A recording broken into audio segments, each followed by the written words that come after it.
नमस्कार किसान साथियों, मैं आपका किसान मित्र गोकुल दास बैरागी पुष्कर एग्रोटेक देवास स्टोर से। किसान साथियों, आज हम गेहूं की फसल के बारे में विषय में चर्चा करने जा रहे हैं। किसान साथियों, अभी हमारी गेहूं की फसल की हमारे क्षेत्र में देखा जाए जो एज है किसान साथियों, जो उसकी स्टेज है अभी वो अभी पोट की अवस्था पे आ चुका है, जिसको गरोट की अवस्था होता है। जब बाली निकलने की अवस्था होती है, जो फ्लैग पत्ती झंडा पत्ती है वो आ चुकी है, वो बाली निकलने की अवस्था में हमारा गेहूँ पहुंच चुका है। तो अभी हम देखते हैं किसान साथी, जो हमारा हर साल गेहूं में हमें मुख्य बीमारी जो रतवा रोग देखने को मिलता है, जो हमारी झंडा पत्ती या फ्लैग पत्ती जिसको बोला जाता है, उस पे झंडा पत्ती पे इस समय सबसे ज्यादा रतवा रोग की बीमारी की समस्या आती है। और रतवा रोग इतना खतरनाक बीमारी है किसान साथी, जो आपकी उपज को 30 से लेके 40%, यहाँ तक कि कई बार 50 से 60% तक भी नुकसान हमको देखने को मिलता है। तो आप गेहूं में रतवा रोग से अपनी फसल को कैसे बचा सकते हैं, और ये आप सर्च भी कर सकते हैं किसान साथियों गूगल पर जाकर, रतवा रोग से हमारी फसल को कितना % नुकसान फसल में होता है। तो आप देखेंगे जब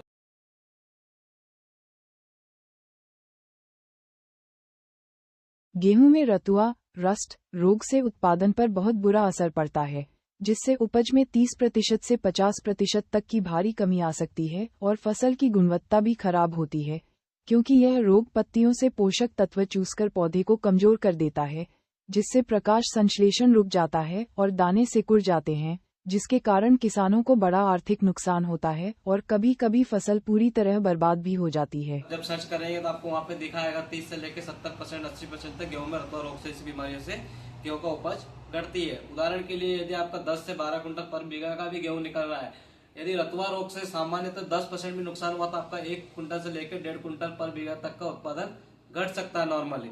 तो हमारी कंपनी का किसान साथी अब रतवा रोग से बचाने के लिए हमारे कंपनी का प्रोडक्ट आता है पुष्कर एग्रोटेक का ट्रेमेंडस। ये एक प्रकार का फंगीसाइड है, सिस्टमेटिक फंगीसाइड है किसान साथियों। ये पौधे के सिस्टम में जाकर जहाँ भी फंगस लगी है उसमें जाकर ये प्लांट के अंदर काम करता है और रतवा रोग जैसी बीमारियों से समाधान करता है। और इसके डालने से आपको जो आने वाली बीमारी है वो बीमारी नहीं आएगी। तो किसान साथियों, आप अपने गेहूं की फसल में रतवा रोग से यदि आप बीमारी से जूझ रहे हैं या रतवा रोग आपकी फसल में आ चुका है, तो ये प्रिवेंटिव और क्वारंटीन दोनों है, दोनों रूप में आप इसका इस्तेमाल कर सकते हैं। बीमारी आने से पहले भी उपयोग कर सकते हैं और बीमारी आ चुकी है तो भी इसका आप उपयोग कर सकते हैं। ये बहुत अच्छे और बेहतर परिणाम देता है। आपका 1 लीटर ये जो दवाई होती है किसान साथियों, आपका 8 से लेकर 10 बीघा तक एरिया में इसको कर सकते हैं। बेहतर रिजल्ट के लिए आप इसको कम से कम 8 बीघा तक एरिया में उपयोग करें। बहुत बहुत धन्यवाद किसान साथियों, धन्यवाद।